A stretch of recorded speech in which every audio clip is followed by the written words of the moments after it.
स्वागत है दोस्तों। आज बिहार विद्यालय परीक्षा समिति द्वारा इंटरमीडिएट परीक्षा 2023 का रिज़ल्ट आया है और इस वीडियो में मैं आपको बताने जा रहा हूं कि जो टॉपर्स हैं और उनका लिस्ट कौन सा है, उनके चेहरे को आप पहचान सकते हैं। ये भी बताने हैं कि जो कैसे स्क्रूटनी क्या होगा, कंपार्टमेंटल क्या होगा, तमाम सी बातों पर वीडियो में बने रहिएगा क्योंकि A to Z इन्फॉर्मेशन आपके समक्ष टॉपर सहित आने वाला है। क्योंकि आज आज जो है 21 मार्च को ये रिज़ल्ट अनाउंस हुआ है और बिहार विद्यालय परीक्षा समिति द्वारा यह रिज़ल्ट साइंस, आर्ट्स, कॉमर्स और वोकेशनल चारों संकाय में जारी किया गया है। बिहार के शिक्षा मंत्री ने कंप्यूटर पर बटन दबाकर रिजल्ट जारी किया है और इस अवसर पर चेयरमैन बिहार विद्यालय परीक्षा समिति और शिक्षा विभाग के अपर मुख्य सचिव उपस्थित थे। नाउ चारों स्ट्रीम मतलब साइंस, आर्ट्स, कॉमर्स और वोकेशनल, इसमें गर्ल्स टॉपर रही हैं। तो पूरी तरह गर्ल्स बॉयज़ को एक तरह से हर क्षेत्र में बीट कर रही हैं, क्योंकि चारों स्ट्रीम में लड़कियों का टॉपर होना बता रहा है कि उनकी मेहनत लड़कों से कहीं आगे है। आर्ट्स स्ट्रीम में टॉपर की अगर बात करें, प्रथम स्थान मोहदिशा को मिला है। 500 में 475 अंक, 95%।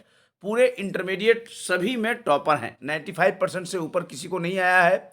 दूसरे स्थान पर कुमारी प्रज्ञा है, 470 मार्क्स है, 94%। और तीसरे स्थान पर सौरभ कुमार 469 मार्क्स हैं। ये आर्ट्स के टॉपर हैं। अगर आप देखें तो आर्ट्स के टॉपर हैं। प्रथम मोहदिशा, सेकंड कुमारी प्रज्ञा, थर्ड सौरभ कुमार हैं। और अगर वहीं पर कॉमर्स की बात करें तो प्रथम स्थान पर हैं कॉमर्स में सौम्या शर्मा, और इनका पिक्चर आप देख रहे हैं, ये सौम्या शर्मा है, ये कॉमर्स की टॉपर हैं और 475 अंक आया है, 95%। और सौम्या शर्मा और रजनीश पाठक दोनों को 95% आया है।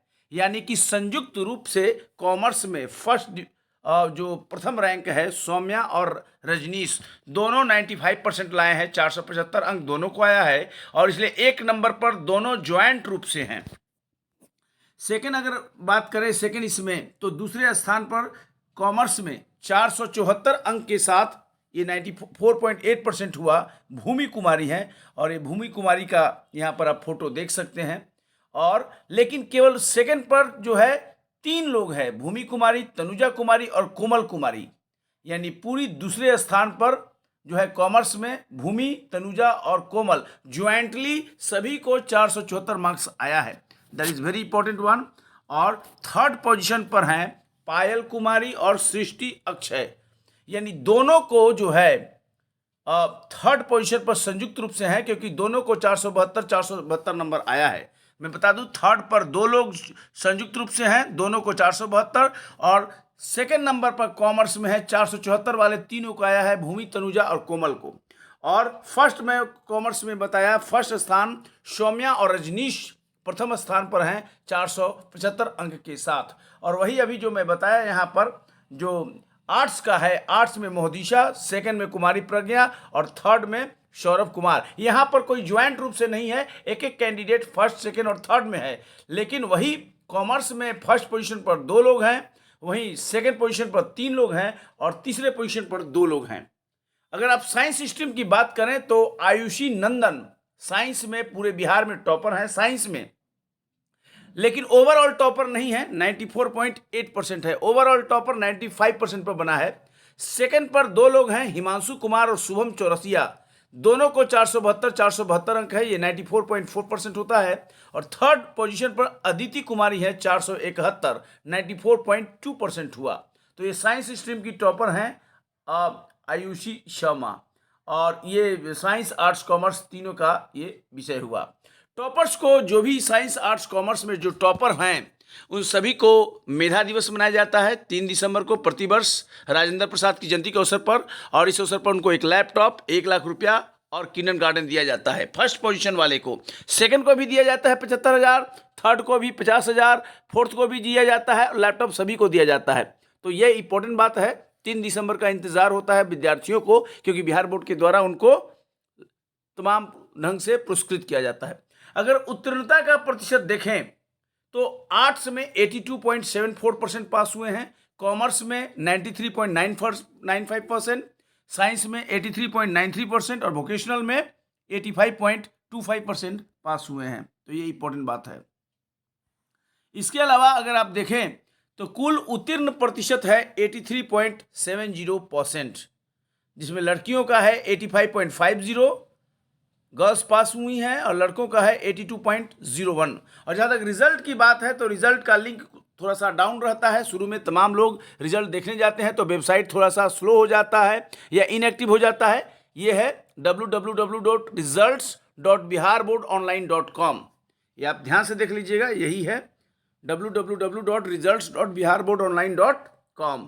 और इसके लिए आपको date of birth, roll number, roll code ये सब चाहिए, तो फिर आप देख सकते हैं। और मैं बता दूं, लगातार बिहार बोर्ड सबसे पहले इंटर का रिजल्ट देने वाला बोर्ड बन गया है इंडिया में। ये लगातार 5वें से 6ठे साल का रिकॉर्ड है, तो ये बहुत इंपॉर्टेंट बात है ये समझना।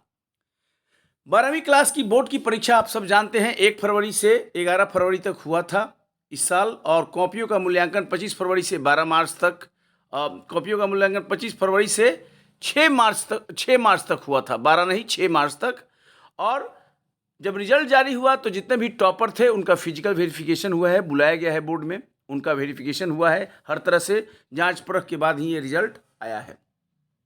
अब आपको सबसे इंपॉर्टेंट बात है कि कई लोग अपने रिजल्ट से खुश नहीं हैं। ऐसा हो सकता है बहुत से रिजल्ट को आशा के अनुकूल उनका नंबर नहीं मिला है। ऐसे लोगों के लिए स्क्रूटनी का विंडो ओपन हो जाएगा 23 मार्च से। 23 मार्च से आप सभी विषयों में 5 पेपर आपने दिया है, आप चाहें तो 1 पेपर और चाहें तो 5 पेपर में स्क्रूटनी के लिए अप्लाई कर सकते हैं ऑनलाइन। 23 मार्च से स्क्रूटनी का विंडो शुरू हो जाएगा। ऑनलाइन अप्लाई करना है, स्कूल कॉलेज के माध्यम से नहीं, घर बैठे कर सकते हैं वेबसाइट पर लॉगिन करके। तो 23 मार्च से आप स्क्रूटनी के लिए कर सकते हैं, एक विषय या सारे विषय, 5 विषय में। अब स्क्रूटनी में होता क्या है, स्क्रूटनी री इवेल्युएशन नहीं है, यानी कॉपी की आपकी फिर से जांच नहीं होने वाली है। इसमें केवल और केवल टोटलिंग की जांच होती है। अगर आपका टोटलिंग मिस्टेक है, चूंकि अलग अलग क्वेश्चन है, सभी पर मार्क्स दिया हुआ है, अगर टोटल मार्क्स जोड़ा नहीं गया है ठीक से तो जोड़ दिया जाता है, इसे टोटलिंग कहते हैं। इस क्रम में आपका नंबर घट भी सकता है, बढ़ भी सकता है। तो स्क्रूटनी का ये रिजल्ट होता है, या फिर कोई नो चेंज भी हो सकता है, कोई बदलाव नहीं। मतलब स्क्रूटनी का मतलब ये नहीं है कि पुनर्जांच आपकी होगी, पुनर्जांच नहीं होने वाली है। हाँ, अगर आपके कॉपी में कोई क्वेश्चन गलती से छूट गया है, जांचा नहीं गया है, तब वो जांच लिया जाएगा और उसमें नंबर आपका चढ़ जाएगा। स्क्रूटनी का यही मतलब होता है। तो इट्स नॉट री एवेल्युएशन, ये पुनर्जांच नहीं है, ये केवल टोटलिंग की जाँच है। और कोई क्वेश्चन में अगर नहीं जांचा गया है तो जांच कर नंबर चढ़ा दिया जाता है। कम भी हो सकता है, ज़्यादा भी हो सकता है, और नो चेंज भी हो सकता है। That is very important one, और इसको आपको समझ लेना है। तो ये 23 मार्च से ऑनलाइन के लिए अप्लाई कर सकते हैं, और हर पेपर के लिए अलग अलग आपको फीस देना पड़ेगा ऑनलाइन। और इसका स्क्रूटनी का रिजल्ट 15 से 20 दिन में आ जाता है, और उसके बाद आपको अगर मान लो कि चेंज हो गया तो आपको मार्कशीट चेंज के अनुसार मिलेगा। दूसरी बात, स्क्रूटनी के बाद आपको मैं बता दूं, कंपार्टमेंटल परीक्षा के लिए बोर्ड पहले ही अनाउंस कर चुका है। अगर आप फेल हो चुके हैं तो फिर विशेष परीक्षा, सह कंपार्टमेंटल परीक्षा हो रही है, ये अप्रैल मई में होगी। ये अनाउंसमेंट पहले से किया हुआ है। कौन लोग विशेष सह कंपार्टमेंटल में बैठ सकते हैं, इसको ध्यान देना है। कंपार्टमेंटल में वही बैठेंगे जो आज रिजल्ट डिक्लेयर हुआ है 21 मार्च 2023 को। इसमें जो अधिकतम 2 विषय में फेल हैं, अधिकतम 2, 1 पेपर में या 2 पेपर में, वो कंपार्टमेंटल में बैठ सकते हैं। 3 पेपर में अगर फेल हो गए तो कंपार्टमेंटल आपके लिए नहीं होगा। दूसरी बात, कंपार्टमेंटल के साथ साथ ये विशेष परीक्षा भी है। तो विशेष परीक्षा में कौन बैठेगा, तो विशेष परीक्षा में वही बैठेगा जो सेंटअप में बैठा हो। सेंटअप जरूरी है, सेंटअप एग्जाम स्कूल के लेवल पर होता है, कॉलेज के लेवल पर, और जो सेंटअप में बैठता है वही एनुअल एग्जाम बोर्ड के द्वारा जो होता है उसमें बैठ सकता है।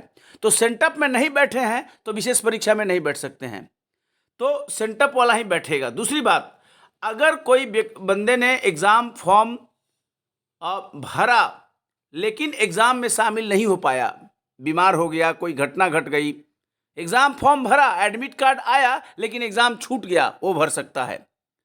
एग्ज़ाम फॉर्म भरा, एडमिट कार्ड नहीं आया, वो भी भर सकता है। दूसरी बात, जो एक्स स्टूडेंट हैं वो भी भर सकते हैं।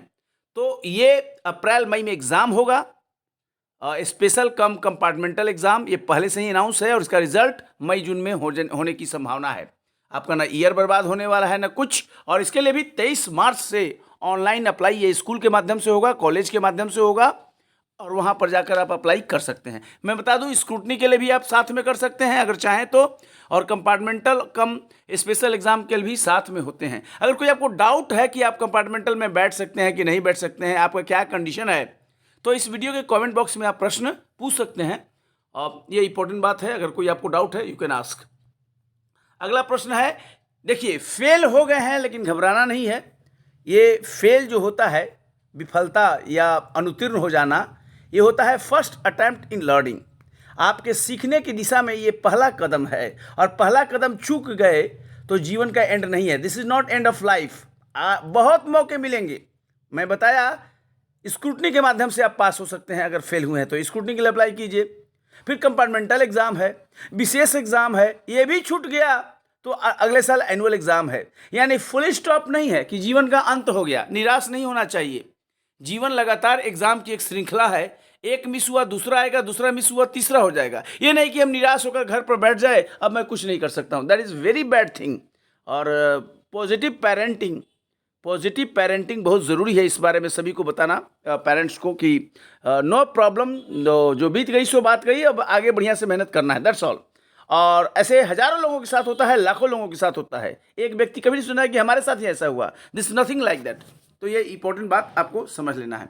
दूसरी बात कि जो लोग पास कर गए हैं इंटरमीडिएट, आज रिजल्ट आ गया है, अब वो सीधे तैयारी शुरू कर दें। अगर वो सेंट्रल यूनिवर्सिटीज़, भारत में 45 सेंट्रल यूनिवर्सिटी है, केंद्रीय विश्वविद्यालय, अगर वहाँ ग्रेजुएशन में एडमिशन लेना चाहते हैं, जैसे जेएनयू है, जैसे दिल्ली यूनिवर्सिटी है, बीएचयू है, शांति निकेतन है, तो 31 मार्च तक लास्ट डेट है अप्लाई करने का ऑनलाइन। आप अपना अप्लाई कीजिए और आपको जो है एंट्रेंस टेस्ट उसका आयोजित होगा। सीधे सेंट्रल यूनिवर्सिटी में एडमिशन मिला और उसमें मिल जाने का मतलब है कैरियर संवर गया।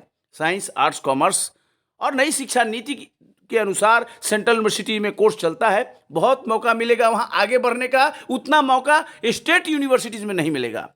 आईआईटीज़ का मौका अगर है, वो आईआईटीज़ मेंस एडवांस के लिए तैयारी कर सकते हैं, नीट के लिए कर सकते हैं, जो आपको कैरियर हो। सिविल सर्विसेज की तैयारी कर सकते हैं, बीपीएससी वगैरह ग्रेजुएशन के साथ ही शुरू हो जाता है। कोई डाउट अगर है वीडियो में पूछिए, क्योंकि मैं एक वीडियो डाला हूं कि 12th के बाद क्या करें क्या नहीं करें। बिना गाइडेंस का आगे मत बढ़िए, पूछ लीजिए, बात कर लीजिए, कमेंट से में पूछ लीजिए, तो आपको बहुत अच्छा गाइडेंस मिल सकता है इस बारे में।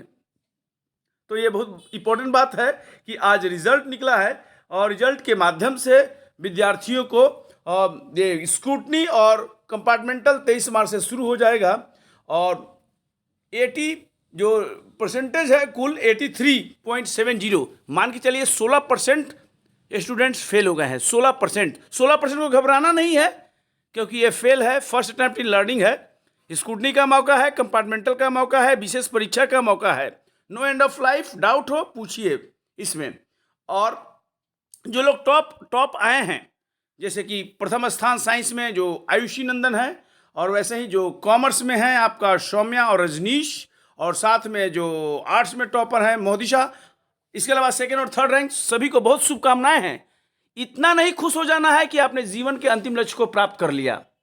एक संतुलित हर्ष उनके लिए जो टॉपर हैं, और जो फेल हो गए हैं या कुछ नीचे हैं, उनके लिए भी संतुलित विषाद होना चाहिए और एक अपॉर्चुनिटी, एक मौके के रूप में लेना चाहिए।